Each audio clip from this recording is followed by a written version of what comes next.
시청자 여러분 안녕하십니까? JTB 아침 뉴스입니다. 오늘은 오후에 남부 지역부터 비가 내리겠습니다. 밤에 모든 지역으로 확대된 비는 내일 낮까지 이어지겠습니다. 예상 강우량은 5에서 10mm, 곳에 따라서는 눈이 날리겠습니다. 아침 전주의 기온은 0도, 장수와 무주는 영하 3도로 어제보다 3도가량 높습니다. 낮 기온은 6도에서 9도로 어제와 비슷하겠습니다. 설 연휴 셋째 날인 휴일과 다음 주 월요일에는 비 소식이 있겠고 당분간 기온은 평년보다 3, 4도가량 높겠습니다. 서민들이 저렴하게 내 집을 마련할 수 있다는 점 때문에 지역 주택조합 아파트가 주목을 받는데요. 최근 군산에서 지역 주택조합 아파트 건립이 계속 지연되거나 무산되는 일이 잇따르고 있습니다. 나금동 기자의 보도입니다.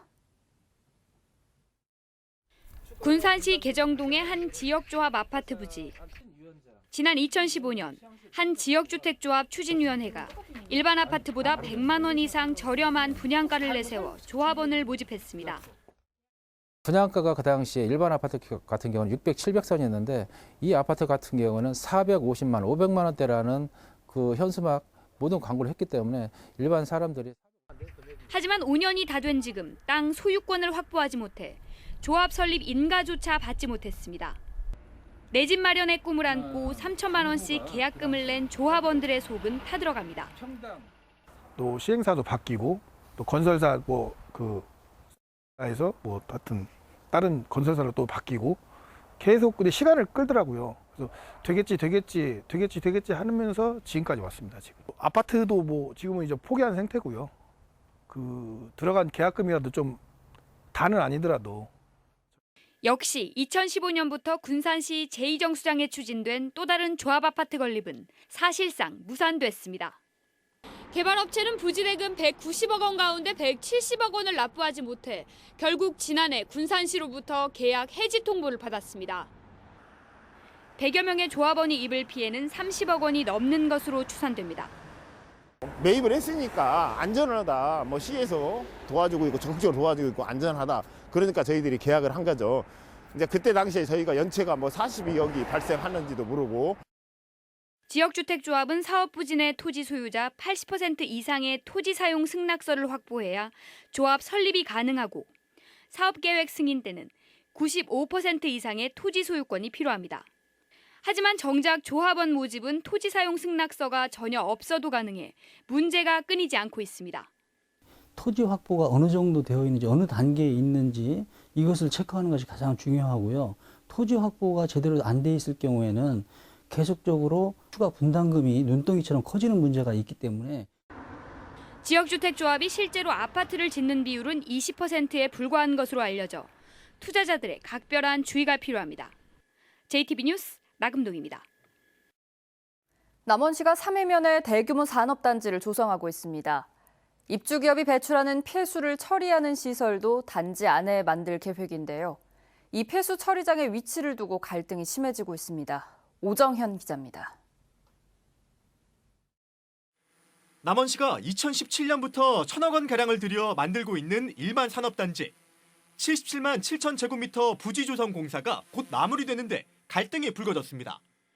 제가 서 있는 이곳은 산업단지의 끝단입니다. 남원시는 이곳에 하루 2,000톤가량의 오폐수를 처리할 시설을 짓겠다는 계획인데 바로 맞은편, 그러니까 몇 발짝 떨어진 거리에 있는 오리고기 가공업체와 일부 주민들이 이 폐수 처리장을 강력하게 반대하고 있는 겁니다.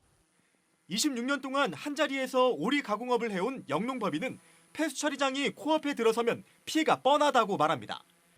지난해 어렵게 받은 식품안전관리, 해썹 인증이 취소될까 특히 우려하고 있습니다. 6개월만 한 번씩 점검이 나와요. 그래서 혹시 파리 한 마리라든지 모기 한 마리 이런 것이 전부 조건에 해당이. 50m도 안 되는 직선거리에서 폐수 처리장 아무리 정화를 한다 해도.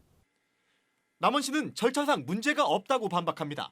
환경영향평가는 물론 공청회까지 모든 절차를 거쳤다고 밝혔습니다. 이게 법에가 나와 있는 상황이기 때문에 지방환경청에서 표준을 안 받아줘요. 그걸 안 거치면. 반면 오리고기 업체 측은 바로 옆에 있는 자신들의 의견은 묻지 않았다고 주장합니다. 한 번도 우리하고 한번 대화한 적도 없고 이렇게 여타 폐수 처리장 상상치도 못했지 우리는. 남원시가 산업단지 분양을 위해 총력을 다하는 상황. 오리고기 업체와 일부 주민들은 폐수 처리장 공사를 몸으로라도 막겠다는 뜻을 밝혔습니다. JTB 뉴스 오정현입니다. 새만금 특별법 개정안이 국회를 통과하면서 왕궁축산단지의 축사 매입이 속도를 낼 전망입니다. 그러나 환경부와 전라북도, 익산시가 축사 매입 범위를 놓고 온도차를 드러내고 있습니다. 김진형 기자입니다. 새만금 특별법 개정안이 지난 9일 국회를 통과했습니다.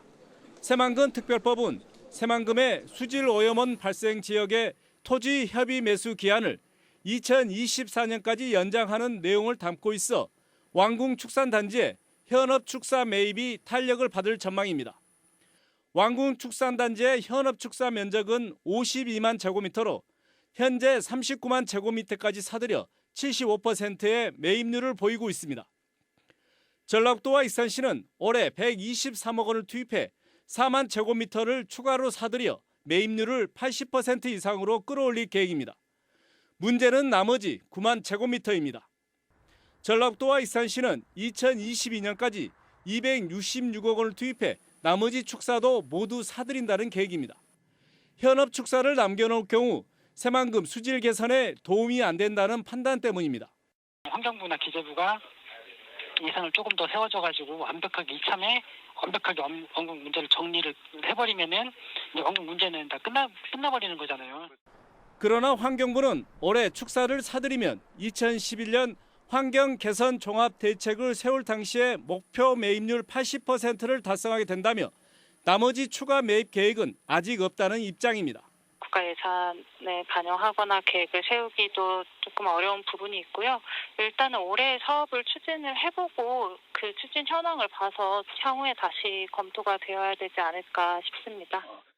새만금 특별법 개정안의 국회 통과로 확보해 놓은 시간은 5년. 이 기간 동안에 미온적인 환경부를 설득해 왕궁축산단지의 현업축사를 모두 정리할 수 있을지 과제로 남았습니다. JTB 뉴스 김진영입니다. 겨울이 맞나 싶을 정도로 따뜻한 날씨가 농가는 달갑지 않습니다. 작물들이 때맞지 않게 웃자라고 병해충 발생 우려도 높아섭니다. 하원호 기자입니다. 고개를 빳빳이 세우고 파릇해야 할 보리가 누렇게 변했습니다. 눈 대신 비가 많이 온 포근한 겨울, 물을 많이 먹은 보리가 고사하는 황화 현상이 나타난 겁니다. 평소 때는 파래야 하는 현상이 나타나는데 비가 좀 많이 와가지고 뿌리 활착이 좀 잘못된 것 같아서 수확이 아마 반절 이상은 줄 걸로 생각하고 있습니다. 마늘잎도 때이르게 웃자라고 있습니다. 포근한 기온 속에 마늘잎이 계속 나오고 겨울비로 수분이 과다하게 공급되면서 상품성이 떨어지는 이른바 스펀지 마늘이 될 우려도 높아졌습니다. 꽃봉오리가 작년 이맘때보다 2배나 큽니다. 따뜻한 겨울은 배나무의 겨울잠도 일찍 깨웠습니다. 벌써 속살을 드러내고 꽃을 틔우려는 봉오리도 있는데 이러다 갑자기 한파라도 들이닥치면 어느 피해를 피할 수 없습니다. 병충해도 걱정입니다. 날씨가 더우니까 지금 물을 올리고 있어요. 지금 동절기가 돼서 끝에 물이 안 올라와 있는 상태였는데 모든 병해충이 얼어야 하는데 얼지 않고 따뜻하니까 그대로 생존하고 있어요. 겨울잠에서 깨 눈이 트는 바라기에 이른 과수는 철저한 보온 관리가 필요합니다. 과수에서 이제 저온 피해라든지 동해 발생 우려가 높습니다. 때문에 가지치기를 이제 조금 더 늦춰주면 이런 동해를 예방하는 데 도움이 됩니다. 한 해 농사를 지으며 보통은 한시름 쉬어가는 계절. 유난히 따뜻한 겨울을 보내며 농민들은 걱정이 깊어집니다. JTB 뉴스 하원호입니다. 부안군이 관용차로 친환경 수소 전기차를 도입했습니다.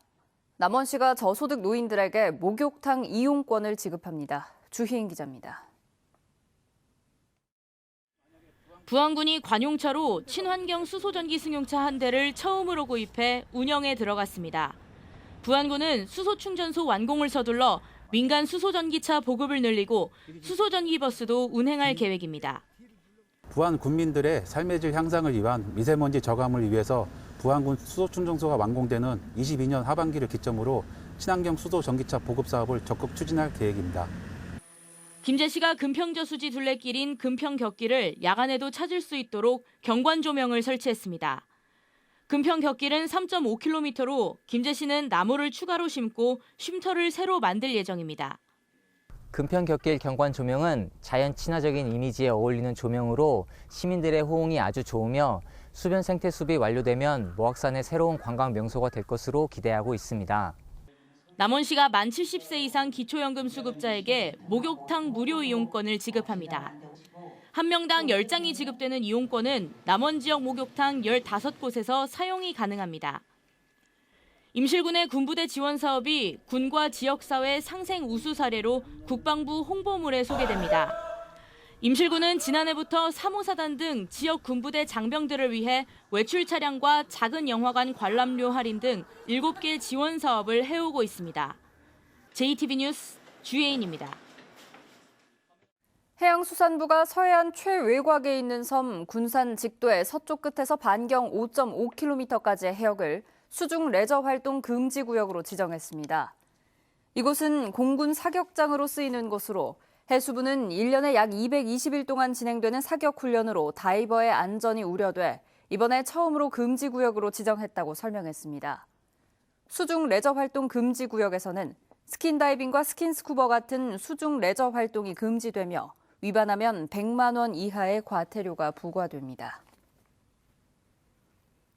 전주시가 추진하는 플라즈마 공법의 생활 폐기물 소각시설 시범사업 계획이 진통 끝에 전주시 의회를 통과했습니다.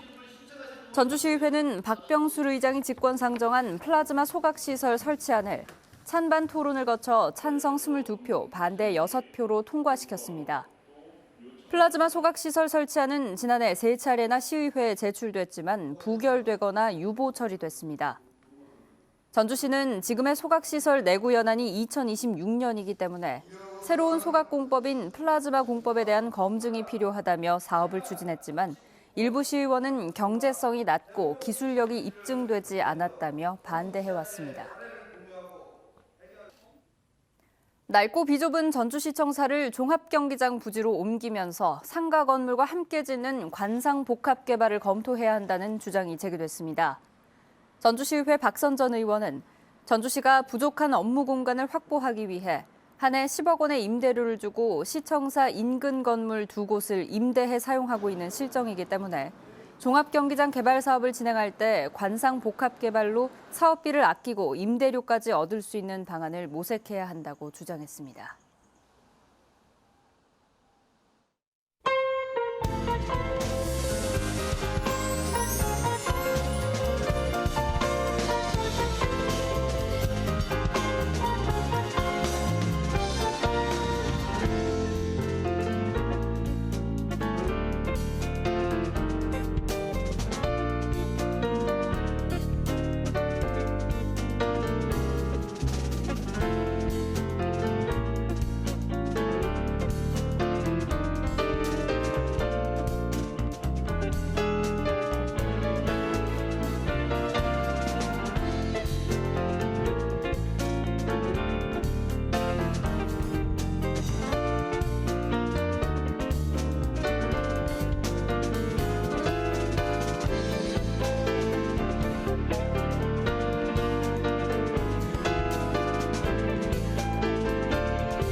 JTB 아침 뉴스를 마칩니다. 함께해 주신 여러분 고맙습니다.